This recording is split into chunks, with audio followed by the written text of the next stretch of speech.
तो सबसे पहली जो पहचान होगी सतगुरु के असली भगत की, सतगुरु के सुयोग्य भगत की, उस भगत की जिस भगत को इस परमेश्वर ने भक्ति मार्ग के लिए सेलेक्टेड किया होगा, जिसको परमेश्वर ने इसी जन्म में अपने शरीर में रहते सहते पार करना होगा, उस भगत की सबसे पहली पहचान होगी ये दुख, ये समस्याएं मीठी मीठी ये आएंगी, ना चाहते हुए भी आएंगी, आप और हमारी परीक्षा के लिए आएंगी।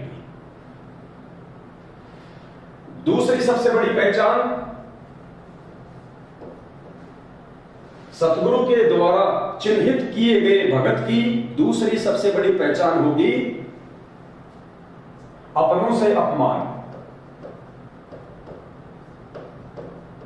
अपनों से अपमान। ये दूसरी सबसे बड़ी ये पहचान होगी। बहुत सारी माता बहनें कहती हैं कि मेरा पति मुझे भक्ति नहीं करने दे रहा, मेरा सास ससुर मुझे भक्ति नहीं करने दे रहे, मेरे घर वाले मुझे कोई तवज्जो नहीं देते हैं, मुझे बिल्कुल रास्ते का रोड़ा समझते हैं। तो पुण्यात्माओं, आप रास्ते का रोड़ा नहीं है, ये परमेश्वर की तरफ से ये चीजें आपको बख्शिश दी गई हैं।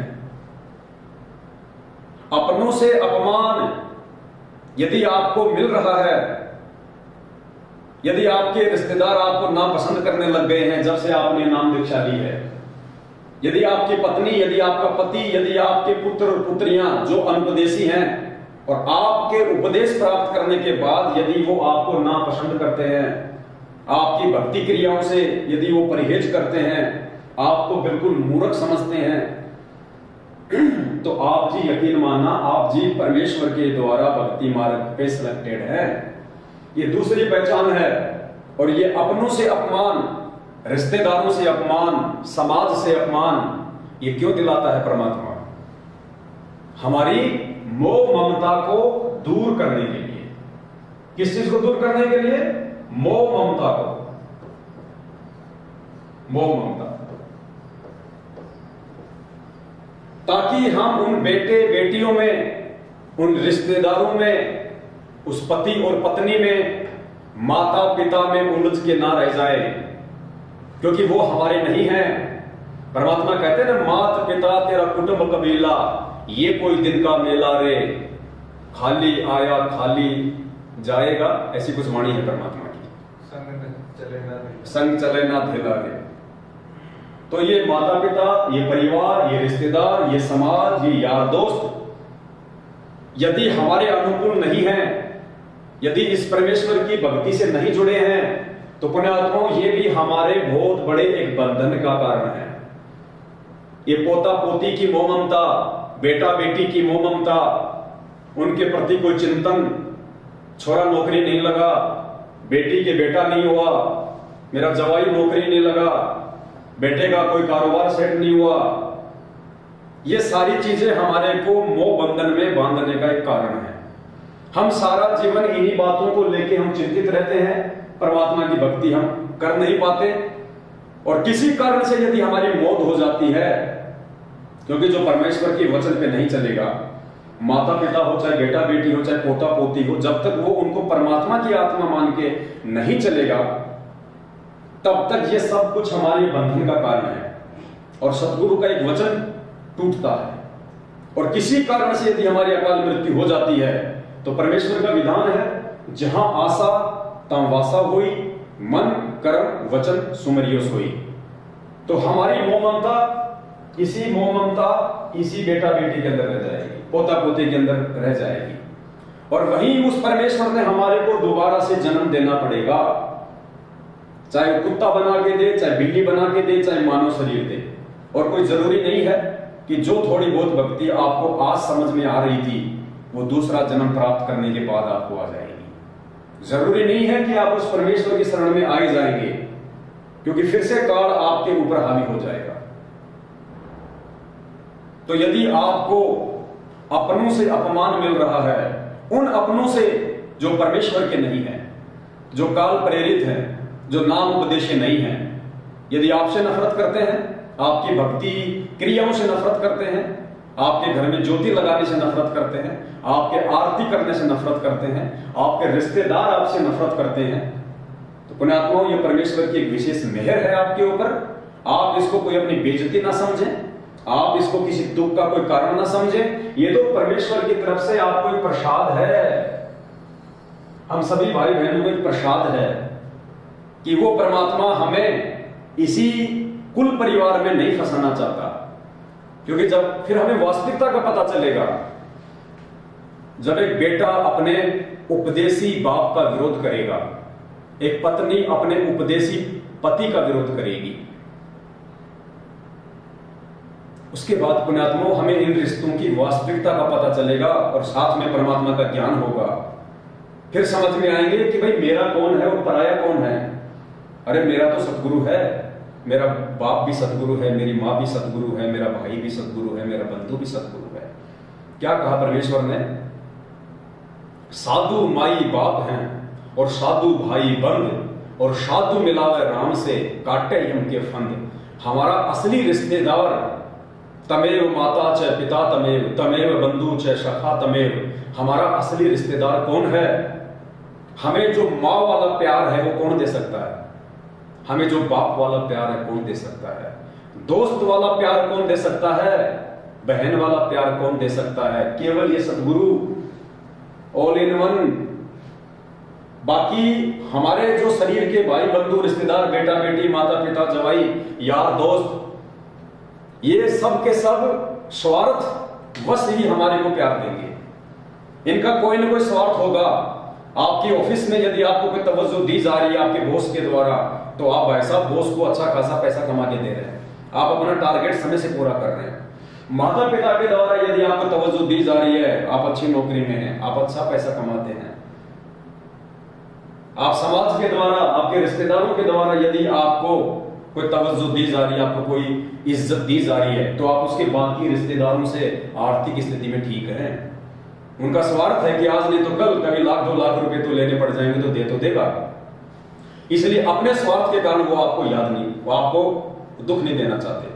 जब तक बैल चले परमात्मा कहते हैं ना कि जब तक बैल चले हलिये में तब तक डाले चारा, और बुढ़ा हो तब नाथ काट दे वो घर घर लाठे खाया।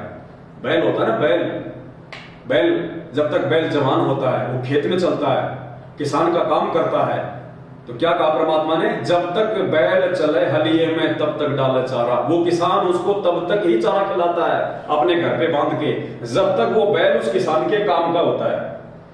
और बूढ़ा हो तब नाथ काट दे, जब वो बूढ़ा हो जाता है, किसी काम का नहीं होता, किसान के ऊपर एक बोझ बन के रह जाता है, तो कहते हैं उसका जो रस्सा होता है नाथ काट दे, यानी उसके नाक में जो रस्सा डला होता है नाथ काट दे, यानी रस्सा काट दिया जाता है और बैल को घर से बाहर कर दिया जाता है, क्योंकि वो उसके किसी काम का ही नहीं रहा। तो परमेश्वर हमें जो अपनों से हमें जो अपमान दिलवाते हैं, ये उसी आत्मा को दिलवाएंगे जिस आत्मा को परमात्मा ने यदि मर्यादा में रहे तो इसी जन्म में पार करना है। उस आत्मा को परमात्मा रिश्तों की अहमियत समझाना चाहते हैं। उस आत्मा से परमात्मा ये मोह ममता छुड़वाना चाहते हैं कि बेटा तेरा कोई नहीं है यहाँ। ये पति, ये पत्नी, ये बेटा, ये बेटी, ये सास ससुर, अगर आज मीठे बोल रहे हैं तो गारंटी नहीं है कल भी मीठे बोलेंगे, और हो सकता है आजीवन मीठा बोले, लेकिन उनके मीठा बोलने से क्या हमारा आत्म कल्याण हो जाएगा? हमारा आत्म कल्याण तो परमेश्वर की मर्यादित सत्य भक्ति से ही होगा। इसलिए वैसे भी यदि किसी भगत के घर में कोई ऐसी समस्या नहीं है, मान लीजिए उसको कोई अपमान नहीं मिल रहा, सब लोग कह रहे हैं कि कोई बात नहीं भाई, अपनी भक्ति कर रहा, हम अपनी भक्ति कर रहे हैं, हमें कोई दिक्कत नहीं, तो भी हमें इन चीजों से ज्ञान आधार से दूरी बना के रखनी होगी। हमें फालतू में उन रिश्तेदारियों में जाना, उन रिश्तेदारों के साथ में ज्यादा उठ बैठ करना, ज्यादा प्यार प्रेम की बातें करना, ये इस भक्ति मार्ग में वर्जित है। परमात्मा कहते हैं रतन जड़ाऊ मंदिर हो और लख योजन स्थान, साकट सगाना भेटिए जो हो इंद्र समान। कितनी बड़ी बात कही है पूज्य गुरुदेव भगवान ने। रत्न जड़ाऊ मंदिर हो, यानी उनके पास चाहे अपार धन संपदा हो, हीरे मोती लाल हो, अरबों खरबों की संपत्ति हो, रत्न जड़ाऊ मंदिर हो, लख योजन स्थान, चाहे उसके पास में कितनी ही प्रॉपर्टी क्यों ना हो, वो कितना ही माला माल क्यों ना हो, कितना ही वो धनवान क्यों ना हो, तो गुरुदेव कहते हैं रतन जड़ाऊ मंदिर हो लख योजन स्थान, और साकट सगा ना भेटिए। साकट सगा, सगा यानी रिश्तेदार, और साकट यानी परमात्मा ने बताया साकट वो होता है जो ना तो स्वयं भक्ति करे ना दूसरों को भक्ति करने दे, जो आपके गुरु के विषय में उल्टा सीधा कहे, आपको भक्ति मार्ग से दूर होने की सलाह दे कि यार वो रामपाल जी तो ऐसे हैं, मैं अच्छे से जानता हूँ, मेरे दोस्त उसके गांव का है, अरे पहले वो जेई था, अरे हम सब जानते हैं अच्छे से, दुनिया को मूर्ख बनाते हैं, वो करते हैं, अरे तेरा गुरु जेल में बैठा है ना, तेरा गुरु अगर कोई संत है, कोई भगवान है तो जेल में क्यों बैठा हुआ है। यानी ये तरह तरह की बातें काल प्रेरणा से जो हमें भक्ति मार्ग से दूर करने के लिए उन साकट व्यक्तियों के द्वारा काल करवाएगा। कहते हैं ऐसा साकट भला भी नहीं बैठना चाहिए, ऐसे साकट रिश्तेदार के तो दर्शन भी नहीं करने चाहिए। अरे परमेश्वर ने तो मां के लिए भी कह दिया, मां के लिए भी परमात्मा ने क्या कहा कि एक वाणी है परमात्मा की कि सत्संग में कुतिया भली और साकट भली न मां। परमात्मा कहते हैं यदि वो माता जो साकट है, जो अपने बेटा बेटी को भक्ति नहीं करने देती है, ना स्वयं भक्ति करती है, और स्वयं करती है तो आम उपासना करती है, उसको कहते हैं साकट मां। तो परमेश्वर कहते हैं कि सत्संग में कुतिया भली और साकट भली न मां। परमात्मा ने उस साकट मां से ज्यादा महत्व उस जानवर को दिया है, उस कुतिया को दिया है, जो अनजाने में भी किसी सत्संग के पास में जाके बैठी हुई है या किसी सत्संग स्थल के पास बैठी हुई है। कम से कम उस जीवात्मा के जो है कानों के द्वारा से उस मालिक के कुछ प्रवचन तो जा रहे हैं, वो किसी की निंदा चुगली तो नहीं कर रही, वो किसी का विरोध तो नहीं कर रही, वो स्वयं अपनी आत्मा को ही चार्ज कर रही है। क्योंकि परमेश्वर कहते हैं कि ये जो परमेश्वर की वाणियां हैं, जो आरती है, जो सत्संग है, हम जो सुमरण करते हैं, परमेश्वर ने कहा कि इनका असर पेड़ पौधों से लेके जानवर सब पे होता है, क्योंकि आत्मा सब उस परमेश्वर की है। तो परमेश्वर ने कहा कि सत्संग में कुतिया भली और साकट भली न मां। वह बैठी हरि चर्चा सुने, कौन? वो कुतिया। वह बैठी हरि चर्चा सुने और वह निंदा करने जा। वो मां वो निंदा करेगी, जहां भी जाएगी, जिसके पास भी बैठेगी वो निंदा चुगली ही करेगी। तो परमेश्वर ने साकट मां से बेहतर एक जानवर को बताया है। तो पुण्यात्माओं, हमारे जो रिश्तेदार हैं, हमारे जो यार दोस्त हैं, पहली बात तो भक्ति मार्ग में आने के बाद, और जब हमें परमपिता परमात्मा का ये ज्ञान हो जाए, उसके बाद में हमने रिश्तेदारियों में जाना वैसे ही बिल्कुल डाउन कर देना है।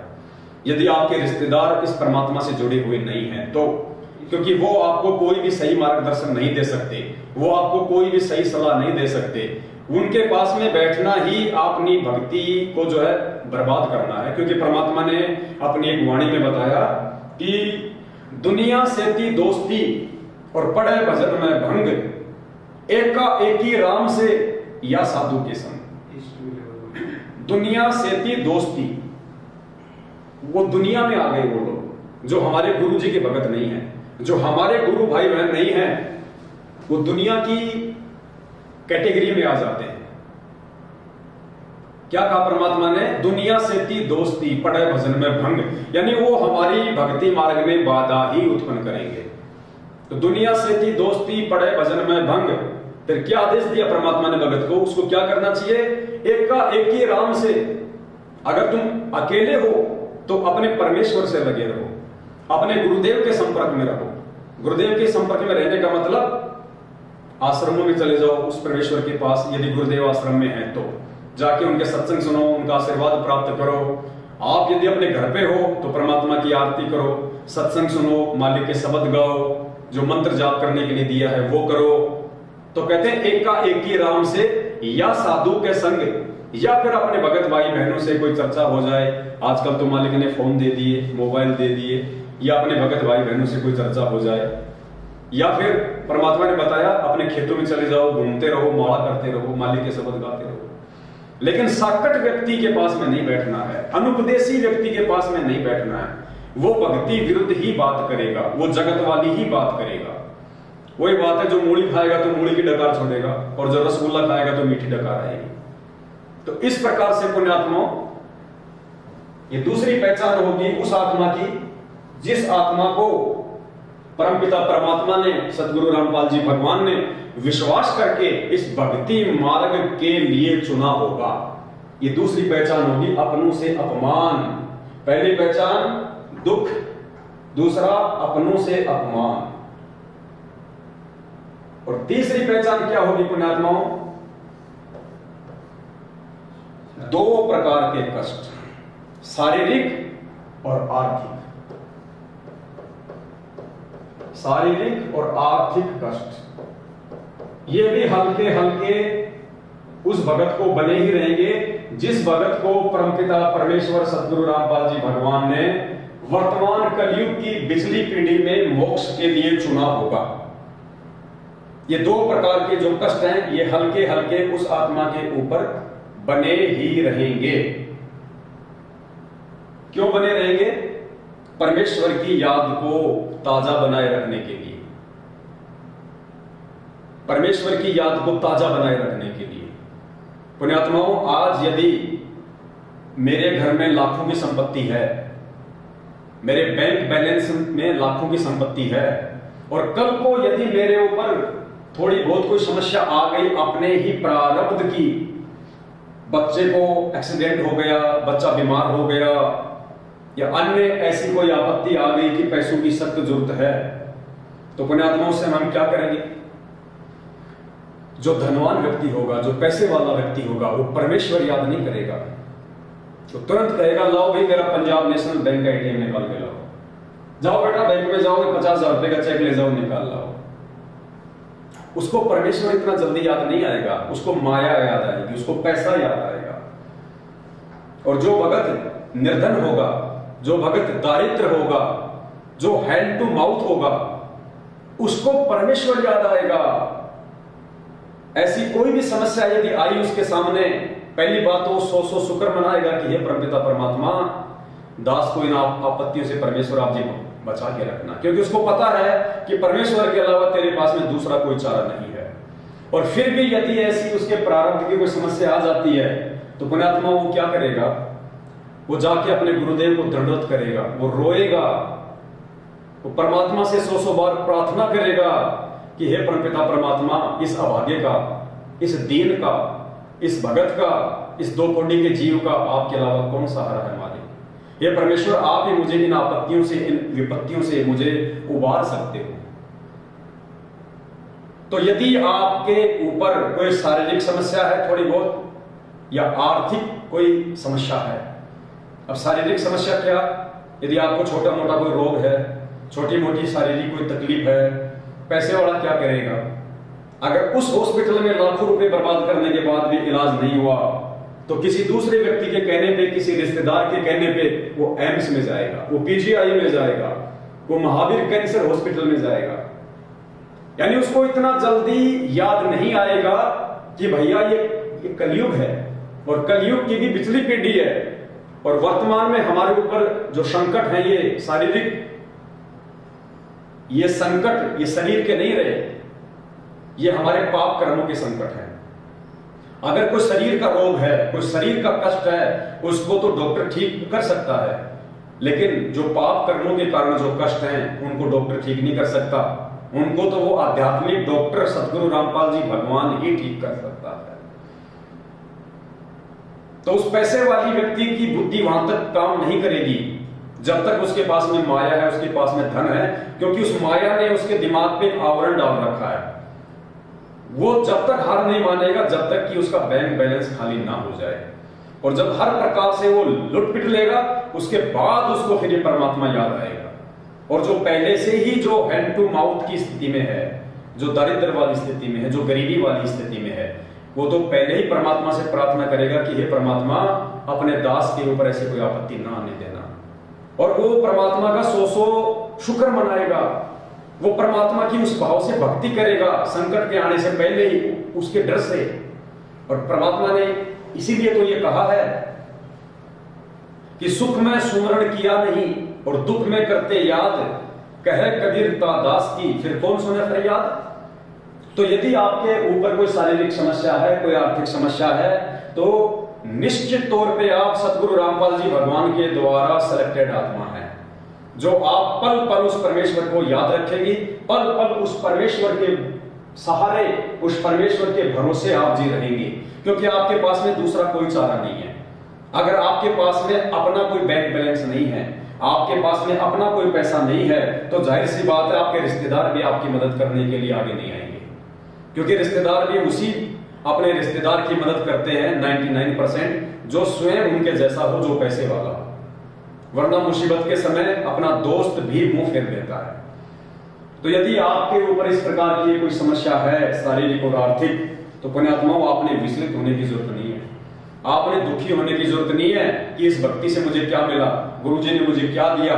इस प्रकार के विचार तो आपने अपने दिलो दिमाग में लेके भी नहीं आने, यदि आपने अपने गुरु का कृपा पात्र बने रहना है तो ये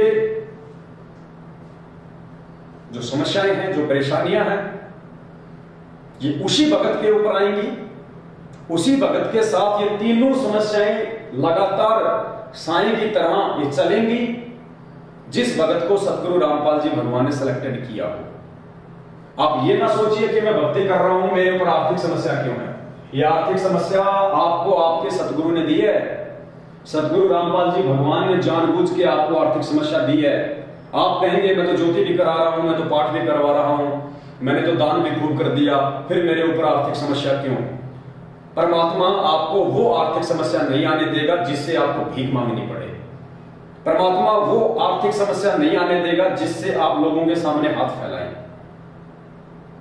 कब? जब तक आप मर्यादा में रहेंगे, और ये आ रही है मर्यादा में रहते सहते, तो ये आप जी अपना शुक्रिया अदा करना उस परमपिता परमात्मा का कि परमेश्वर ने आपको भक्ति रूपी अखाड़े के लिए खड़ा किया हुआ है, क्योंकि ये आर्थिक समस्या जानबूझ के परमेश्वर ने दी है। हम परमेश्वर का एक सत्संग है, हम उसका सहारा लेंगे, उस सत्संग से आपको समझ में आएगा। क्योंकि पुण्यात्माओं बिना ज्ञान के अमूमन 99% भक्तों की यही सोच होती है कि अगर मैं जितना दान धर्म करूंगा मुझे परमात्मा उतना ही पैसा देगा, परमात्मा मुझे उतना ही धन देगा जितना मैं परमेश्वर को दान धर्म करूंगा। लेकिन पुण्यात्माओं देगा परमात्मा, ये मालिक का विधान है कि धर्म तो दसके नहीं दसके तीनों लोग, खैरायत में खैर है कीजिए आत्मपोख। और परमेश्वर ने द्रौपदी के विषय में कहा था कि 4 युगों में देख लो हमने किसका रखा मार। ये 4 युगों का इतिहास उठा के देख लो, जिसने हमारी सेवा की है, जिसने हमें दान धर्म दिया है, हमने अगर किसी का भी रखा हो तो ये 4 युगों में देख लो हमने किसका रखा मार, हमने किसका पैसा मार के रखा है, हमने किसकी सेवा मार के रखी हुई है। समय आने पे परमात्मा ने उसको दिया है। लेकिन वर्तमान में दान धर्म करते करते भी यदि परमात्मा आपको विशेष आर्थिक राहत नहीं दे रहा है, केवल आपका रोजी रोटी का काम चल रहा है, आपकी आवश्यकता ही पूरी हो रही है, तो यह परमात्मा की आपके ऊपर एक विशेष रजा है, एक विशेष मेहर है। और इस मेहर और रजा को आप जी परमात्मा के इस सत्संग से समझ पाएंगे कि परमेश्वर ने ऐसी रजा और मेहर अपने भक्तों पे क्यों की और अपने कौन से भक्तों पे परमात्मा ये मेहर करता है। ये सत्संग परमपिता परमात्मा का आपको समझाएगा।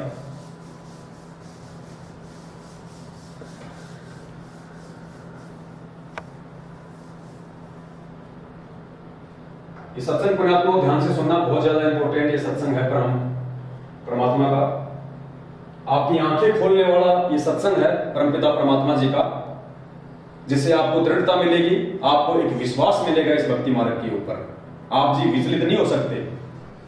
तो पुण्यात्मा दान के विषय में हम आम भक्तों की जो ये सोच है, जो ये धारणा है कि हम गुरुजी को जितना धन देंगे, हम गुरुजी को जितना दान करेंगे, गुरुजी उतना ही ज्यादा हमारे को धन देंगे, हमारे को पैसा देंगे, हमारी आर्थिक स्थिति को सुदृढ़ कर देंगे।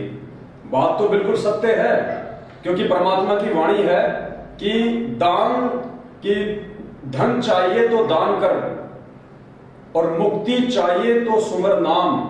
ये मालिक की वाणी है कि अगर तुझे धन चाहिए तो ज्यादा से ज्यादा दान कर, उसके प्रतिफल में परमात्मा आपको खूब सारा धन देगा। और अगर आपको मुक्ति चाहिए तो आप जी नाम का सुमरण करो। तो यहां पे जो परमेश्वर कह रहे हैं कि धन चाहिए तो दान कर, पुण्यात्माओं ये शब्द परमात्मा के उन आत्माओं के लिए है जो आत्माएं मोक्ष की अधिकारी आत्माएं नहीं हैं, जिनको परमात्मा ने इसी जन्म में पार नहीं करना है, या आज से पहले परमेश्वर जिन जिन युगों में आए हैं, क्योंकि वो मोक्ष का समय नहीं था, मोक्ष का पीरियड नहीं था, उस समय परमात्माओं ने केवल दान धर्म और पांचों यज्ञ के बलबूते पे उन आत्माओं को आत्मिक रूप से मानव जन्म प्राप्त करवाने के लिए रिचार्ज करना था। इसलिए परमात्मा ज्यादा से ज्यादा उनके प्रतिफल में, ताकि उनका विश्वास बढ़े, वो भक्ति ना छोड़े, वो सदगुरु के चरणों में लगे रहें, इसलिए परमात्मा उनको दान के प्रतिफल में ज्यादा से ज्यादा उनको धन दिया करते थे। लेकिन ये जो वाणी है, ये पुण्यात्माओं आज उन आत्माओं पे लागू नहीं होगी जिन आत्माओं को परमात्मा ने इस पिछली पीढ़ी के मोक्ष पीरियड में आज ही पार करना है। तो क्या लागू होगा आज वाली आत्माओं के ऊपर? ये परमेश्वर का अनमोल सत्संग लागू होगा, जिसमें परमात्मा कह रहे हैं, क्योंकि एक भगत था, जब उस भगत ने परमेश्वर का यह सत्संग सुना तो भगत ने कहा कि गुरुदेव, हम तो इसलिए ज्यादा ज्यादा दान धर्म करते हैं कि हमें धन ज्यादा मिले, और आप इस वाणी में कह रहे हो कि दानी को नहीं देत हूं ना राखूं वर्ष करोड़, ये माया है सूम की कंजूस व्यक्ति की और बंधी सूम दल डोर। कि ये जो माया है ना, माया, जो भगत मुझे दान करेगा ना उसको मैं धन नहीं दूंगा, ये धन, ये माया मैं उस कंजूस भगत को दूंगा, उस कंजूस व्यक्ति को दूंगा जो केवल धन प्राप्ति के लिए ही मेरे से जुड़ा हुआ है, ना कि मोक्ष के लिए। तो फिर भगत ने कहा कि परमेश्वर, यदि आप अपने दानी भगत को धन नहीं दोगे तो क्या दोगे? तो परमेश्वर ने कहा कि दानी को तो देत हूं ज्ञान ध्यान विश्वास, भक्ति गरीबी बंदगी ज्यों निपजे निज दास।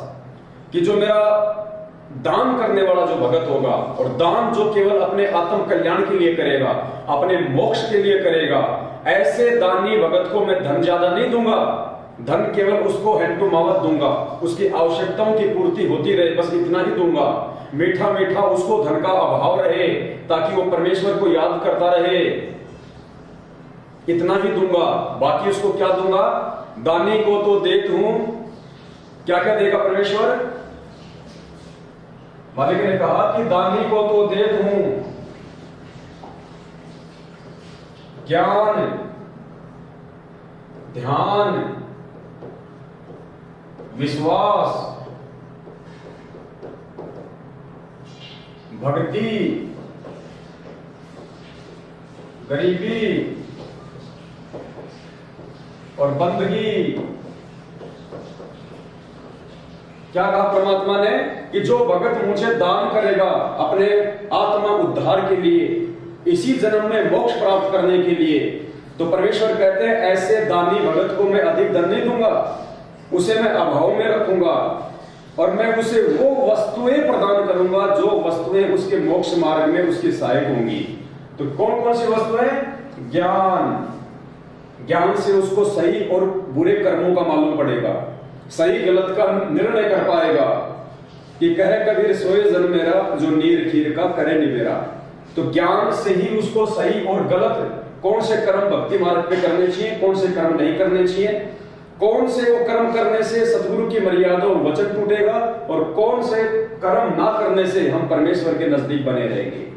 तो सबसे पहले क्या बताया परमात्मा ने? ऐसे भगत को मैं ज्ञान दूंगा, फिर मैं उसको ध्यान दूंगा, भक्ति में उसका ध्यान लगे, सत्संगों में उसका ध्यान लगे, अपने गुरुदेव के चरणों में उसका ध्यान लगे, उसका मन विचलित ना हो, उसका मन कहीं इधर उधर ना भटके, विषय वासनाओं में ना भटके, काम क्रोध मद लोभ में ना भटके, आवारागिरी में ना भटके। इसलिए परमेश्वर उसको ध्यान देंगे। विश्वास, ताकि वो दृढ़ता के साथ में भक्ति करे, अपने सदगुरु के ऊपर उसका विश्वास बन जाए कि मेरे गुरुदेव के अलावा इस पृथ्वी पे अन्य कोई पूर्ण संत नहीं है, कोई भी मोक्ष प्राप्त करवाने वाला महापुरुष नहीं है, मेरे गुरुदेव ही सकलों के राजा हैं, यही स्वयं साक्षात कबीर भगवान है। उसको मैं विश्वास दूंगा ताकि दृढ़ता के साथ भक्ति मार्ग पे टिका रहे। भक्ति देगा परमात्मा उसको, तीनों समय की आरती सही समय पे करे, जो सुमरण परमेश्वर ने दिया है मर्यादा में रह के करे, समय समय पे परमेश्वर के चरण कमलों में सत्संगों के लिए वो जाता रहे, उसके भाव बने रहे, उसकी श्रद्धा बनी रहे, तो परमेश्वर उसको भक्ति देंगे। गरीबी, ताकि मेरे भगत को काल ना ठग ले, मेरा भगत कहीं बिगड़ ना जाए, मेरा भगत कहीं ज्यादा से ज्यादा धन प्राप्त करके मायाधारी बन के और अपने जो भक्ति कर्म है उनसे विचलित ना हो जाए, मेरे भगत के अंदर मीठा मीठा एक मतलब भाव बना रहे। अगर उसमें गरीबी रहेगी तो परमात्मा उसके नजदीक रहेगा, क्योंकि हर स्थिति में वो परमात्मा को ही याद करेगा, हर स्थिति में परमात्मा को ही अपना सहारा और साथी समझेगा। इसलिए मैं उसको गरीबी दूंगा। बंदगी यानी सेवा भाव, आधीनता, परोपकार का कार्य करना, परमार्थ के लिए निस्वार्थ भाव से आगे बढ़ना भक्ति मार्ग पे, तो परमेश्वर कहते हैं कि मैं उसको बंदगी दूंगा। तो ये सारी चीजें पुण्यात्माओं के भक्तों को मिलेगी, ये उन विशेष आत्माओं को मिलेगी जो विशेष आत्मा परमात्मा ने इस कलयुग की पिछली पीढ़ी में मोक्ष के लिए सेलेक्ट कर रखी होंगी। अब सुनिए आप परमपिता परमात्मा जी का ये सत्संग, और एक एक चीज आपको क्लियर हो जाएगी कि वास्तव में ये जो दुख, ये जो समस्याएं, ये जो अपनों से जो ये अपमान है, ये हमें क्यों मिल रहा है।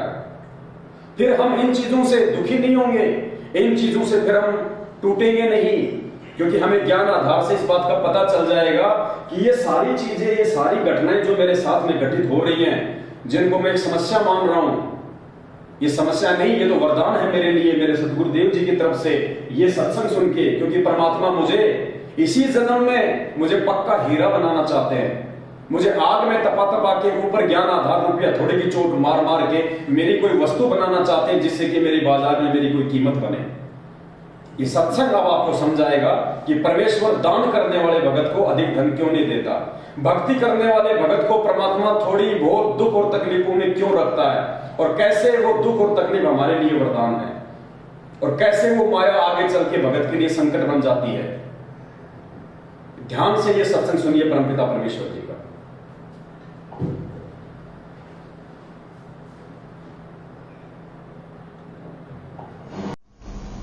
ऐसी दूती जोगनी जगत किया बैरून, आन अटक माने नहीं ये माया चढ़ी खून। दानी को नहीं देत है नहीं राखे वर्ष करोड़े, माया चाली सोम को बंधी सोम गल डोरे।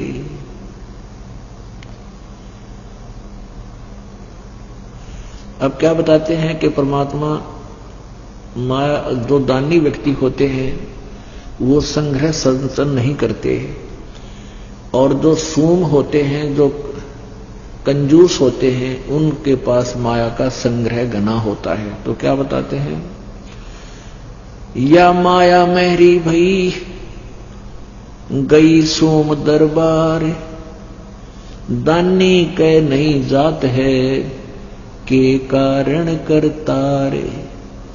दानी को तो देत हूं मैं ज्ञान ध्यान विश्वास, और भक्ति गरीबी बंदगी जो न्यपजय निज दास। शील संतोष विवेक जो दया धर्म कुल साज, ज्ञानी गलता न रहे ना ममता की दाज। अब यहां प्रश्न उत्तर आप ही कर रहे हैं परमात्मा कि हे परमात्मा, या माया जो है दान करने वाले भगत के घर पे, दानी के घर इतनी माया जैसे औरों के पास होती है, लोग दिखावा करते हैं, तो भक्ति से परिचित व्यक्ति इस माया के घना पीछे नहीं लगता। तो यहां प्रश्न किया है कि दानी के नहीं जाते हैं क्या कारण करतार। तो परमात्मा कहते हैं मैं अपने भगत के पास इस विष को घना नहीं रहने देता, और ज्ञानी दानी को तो देत हूं मैं ज्ञान ध्यान विश्वास, और भक्ति गरीबी बंदगी ही जो न्यपजय निज दास। कहते हैं अपने जो दान करते हैं उनको भक्ति गरीबी आधीनी और भक्ति गरीब बंदगी देता हूं, ताकि मेरी आत्मा इस काल के जाल से निकल सके। और माया तो इस जीव की बेड़ी है, गले पैरों में पड़ जाती है। शील संतोष विवेक जो दया धर्म कुल साज, यानी भक्त को तो मैं शील संतोष विवेक, विवेक क्या बताते हैं कि जैसे यही विवेक है भाई, माया परमात्मा साईं इतना दीजिए जिसमें कुटुंब समावे, हम भी भूखे ना रहे अतिथि ना भूखा जावे।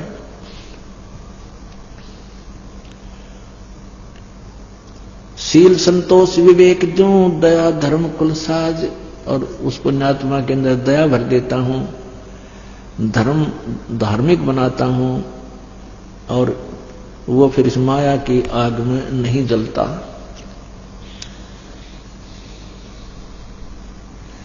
माया प्रत्यक्ष काल है ये माया प्रत्यक्ष देव, और माया राजक राम है भोजन जोगी सेव। घेरे झारे काल है और सचे सर्वस जाए, ले डूबे गीतास को या माया जीवित खावे। कहते हैं जो संचित करते हैं, जोड़ते हैं, संग्रह करते हैं, वो तो खराब करेगी, ये तो काल है तेरा। भक्ति में स्नान करे आगे से मत रोक, चलती को तू चलन दे हंसा पावे मोख। साच बाच कर क्या कह रहे ये मुक्ता रहना संत, भोजन जोगी लीजिए या के बड़े बड़े दंत। गरीब रावण का कुल वंश सोने डूब गया दैमाही, रावण का कुल वंश सुन डूब गया दैमाही, और संचत संचत ना थक्या और पाया गाम न ठाई। माया कहते रावण के लिए माया जोड़न तो छे क्या नहीं, और फिर कहते हैं कि ते नामो निशान नहीं रहा हुआ, माया यही रहेगी। माया जोड़ सूम लगी पाप की पीठ, और साधु नैन ना देखते, ये माया कौआ बीट। भक्त हैं संत हैं, कहते हैं ये माया के ऊपर आसक्त नहीं होते। क्या बताते हैं, इंद्र दा राज कागदा बिस्टा।